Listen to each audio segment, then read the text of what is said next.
வணக்கம். சனிக்கிழமை இந்த பொருட்களை வாங்கக்கூடாது. வாங்கினால் குடும்பத்தில் கஷ்டம் வரும், கடன் வரும். அந்த பொருட்கள் என்னவென்றால், சனி பகவானுக்கு உகந்த சனிக்கிழமையில் இரும்பு சம்பந்தப்பட்ட பொருட்களை வாங்கக்கூடாது. இரண்டாவதாக, சனிக்கிழமையில் எண்ணெய் கடைக்கு சென்று வாங்கக்கூடாது. சனி நீராடினால் தோஷங்கள் விளங்கும். அதாவது சனிக்கிழமை தலைக்கு மிதித்து குளித்தால் தோஷங்கள் நீங்கும். ஆனால் எண்ணெய் வாங்க சனிக்கிழமை உகந்ததல்ல.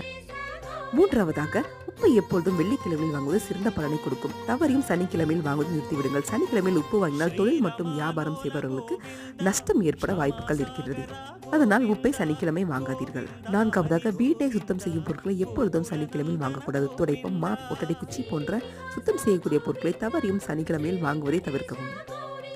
ஐந்தாவதாக, சனிக்கிழமையில் சமையலுக்கு தேவைப்படும் மாவு போன்ற பொருட்களை சனிக்கிழமையில் வாங்குவதை தவிர்ப்பது நல்லது. அடுத்ததாக, எள் எண்ணெயில் சனி பகவானுக்கு தீபம் ஏற்றினால் சகல செல்வம் அதிகரிக்கும் என்பது நம்பிக்கை. ஆனால் அன்று எள் வாங்கக்கூடாது.